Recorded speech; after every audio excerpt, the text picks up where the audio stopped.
Hello, podcast world. I'm here to talk about the episode of Law and Order SCU, season 22, episode 1. It was very controversial. I mean, very, very controversial, I might say. I was checking it out, and I was thinking to myself, oh my god, I can't believe it, you know? It's about, it starts off with a black guy in the park working out, and this white lady and her son, a Karen, I might add, as he's recording himself, and she's just accusing him to like a harassment or whatever. And the question is, how did these two even run into each other? Then she calls the police saying that he was harassing her, threatening her and her son or whatever. And the whole time it's like on tape, nothing's happening. He's just standing there, and because he's black, it's a whole scene. Like by the time they get back to the episode, or they fade in and fade out. By the time they get back, there's cops everywhere. They've got the guy under arrest, and his name was Javion Brown, I think it was his name. And I was like, wow, how much more of a stereotypical name could you get in this scenario? And then next thing I know, they find the reason. Okay, in the process of trying to de-escalate the situation, you find a guy, a Filipino guy, with his pants down after being sexually assaulted, and had a concussion and is bleeding out. His head, on his head, his blood coming out of his head or whatever. And the ambulances are rolling away, and here comes our all-star cast, the Special Victims Unit, SVU team, and the leading people on there are Olivia Benson and Tutuola Finn. And the situation is, by the time they get to the scene, the guy, Javion Brown, is in handcuffs. Now, the police that were on the scene that had arrested him were like, well, we have him still in handcuffs because he has these outstanding warrants. And they were like, well, and other than to go into further investigation there on the scene, they were like, well, okay, we're just going to use that and take him to the precinct to ask some questions. So they do, basically detain him, arrest him or whatever. And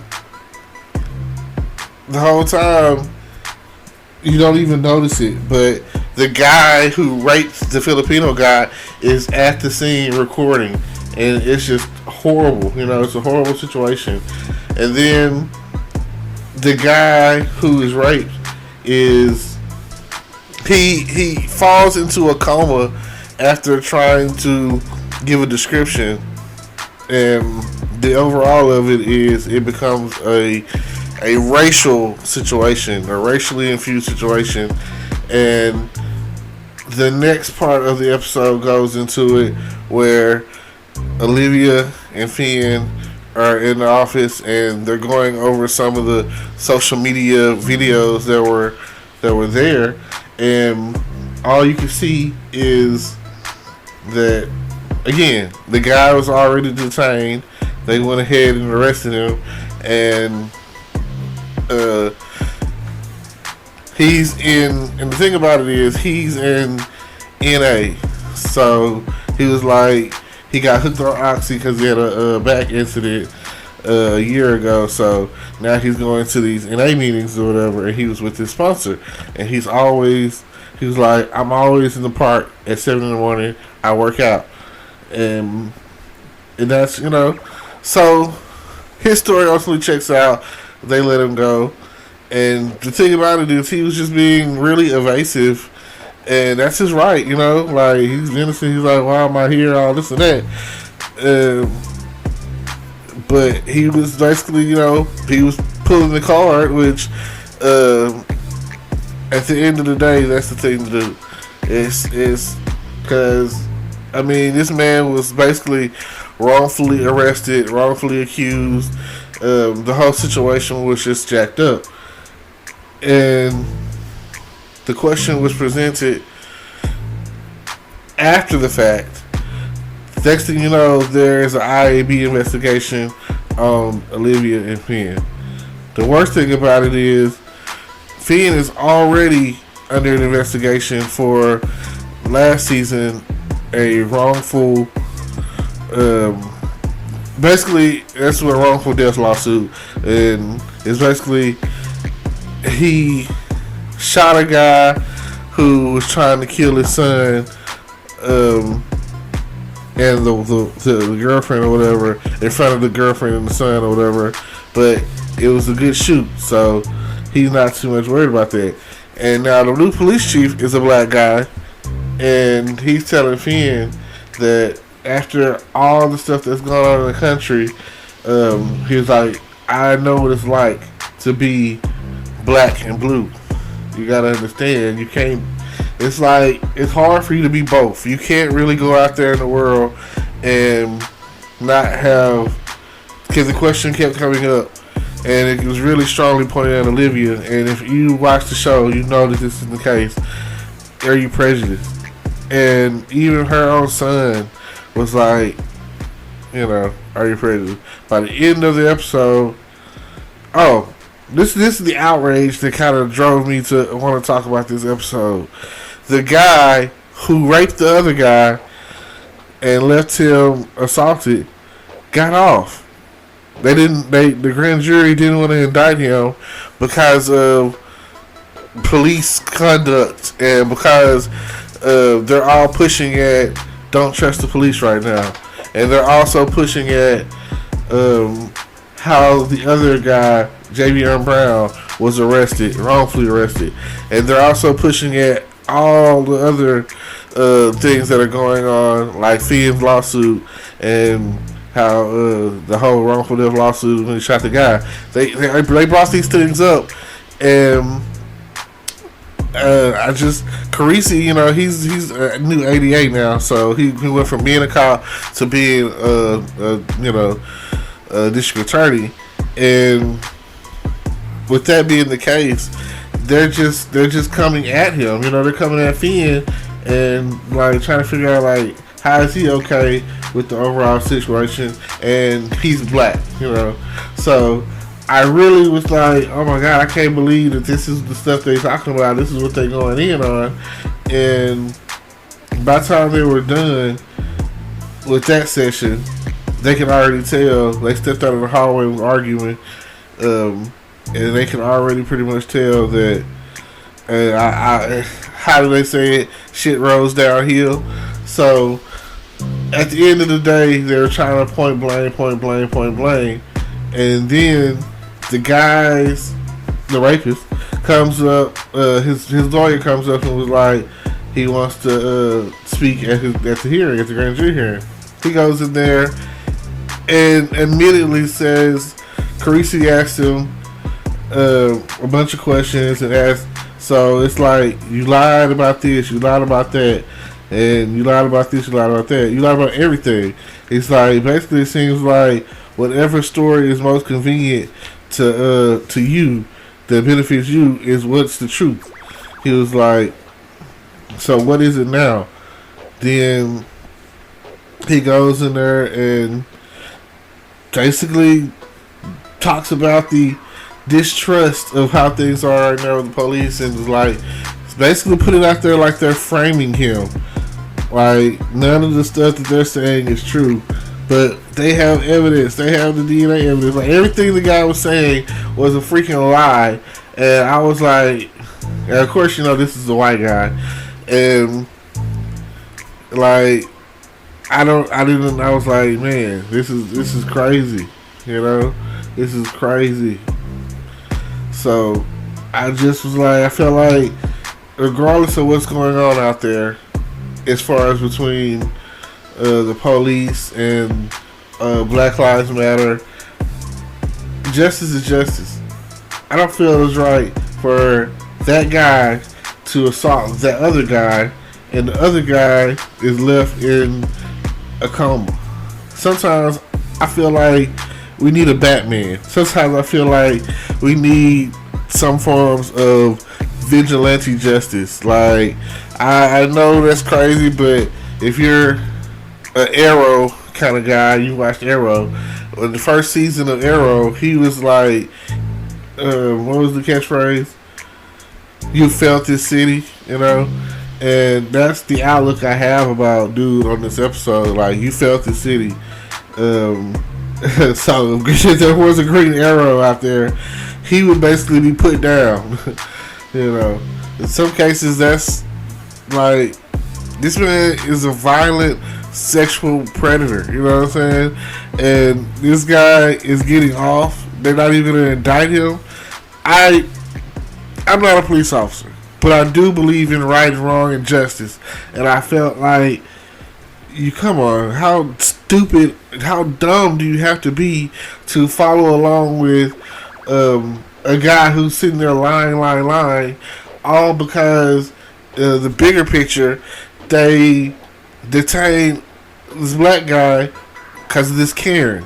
Like, I really don't know what to say about that. I feel, on one hand, it's like, you know, at the end of the episode, Olivia goes to talk to Mr. Brown and tells Javion, I just want you to know that they're pressing charges against the Karen lady, and that, you know, that's, he was like, am I supposed to feel some type of way about that? He was like, thanks to the media, I lost my job because they found out I was going to the NA meetings. And, you know, of course, all she could do was apologize. And she was like, at the end of the day, she realized she knew. And she said it, she was like, the NYPD. She was like, no, not just the NYPD. She was like, me, I have a long road ahead of myself in helping the situation. So, I just felt like this episode was a good way to start the season. Every show that I'm coming across is still dealing with COVID, and they're putting in the show, and they're wearing masks, and I just, you know, it's almost like this is our reality right now. Like, even in television, when we go back and look, it'd be like the year 2020 and what all happened, how did it all go down, it'll be televised, it'll be shown, it'll be like, in my lifetime, this is probably the worst national, no, it's worldwide, the worst worldwide thing that I've ever come across. And yes, it has hit close to home. I've watched some of my neighbors die. I watched people who have family members die from coronavirus, the underlying cause. And hey, for all of those who survive to the next level, to the next year, to the next moment in time, to the next crisis, I'm glad for that. I'm glad to see that we've made it through all of these situations, because even earlier in the year, if you don't look at that, then you have to look at what happened in Minnesota with George Floyd, and then you have to look at what happened with Breonna Taylor, and then just, and that right there, these things are just a thread that's been pulled and pulled and pulled, and it's a breaking point at this point. Like, when is it gonna stop? What is it? Like, we speak of change and change coming and all of that, and that's not what we need. It's horrible, but I'm always optimistic every year around December, going into January, going into the new year, that everyone usually makes New Year's resolutions, and by February they usually enacted on it, because, hey, no matter what, financially, there's money coming in February, income tax money, the money that we gave the government that they're giving back to us. And some people are still like, are y'all gonna help us? Nancy, Mitch. Well, what's going on? Come on, Congress. Come on, Senate. Come on, Trump. Like, Joe, what's up? You know, like, I don't care where it's coming from. It's like God's got us either way. But it would be nice to know that if I have this spider bite and the poison is still in that spider bite, and I got this big bump, this blister or whatever, and all you have to do is cut it and let some of that poison ooze out. Like, just help, you know, in whatever shape, form, or fashion you can get that. And then pretty much the main thing will be a financial form of help. So, can we get that? Just let us know. The sooner the better. Well, thank y'all for listening to me rant about Law and Order SVU and the things that I have seen that I can't unsee. I found it to be a really good episode as far as the first episode of the season. Like, it really woke me up this morning to watch it, and I guess I'm going to be on to the next one. Like I say, that was season 22, episode 1, and now I'm going to move in to watch the newest episode that came out, and that's season 22, episode 2. And I've been a long time, watcher of Law and Order SVU, and that's why, like I say, Olivia is my favorite character on and off the cameras, and her and Ice-T, Finn, have been, the driving force of the show. Maybe one day they'll bring Stabler in for some, I don't know, just, they don't have to bring him back, but maybe they can cameo him in, or, I know his, between his actual life and his career, that things were kind of shaky and flaky, so I understand why, his character probably washed out. I don't really know.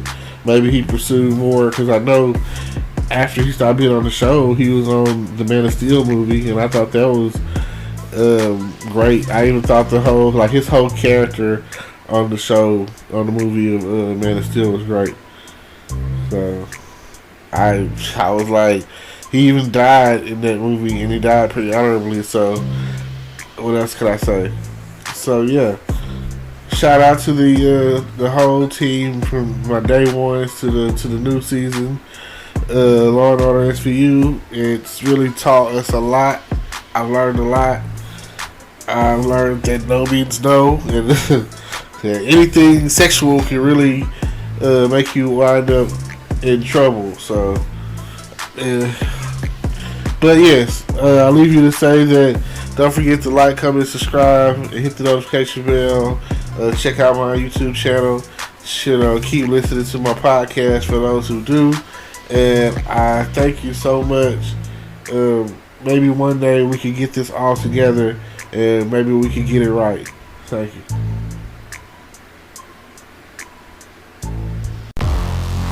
Hello, YouTube world. Welcome to my channel.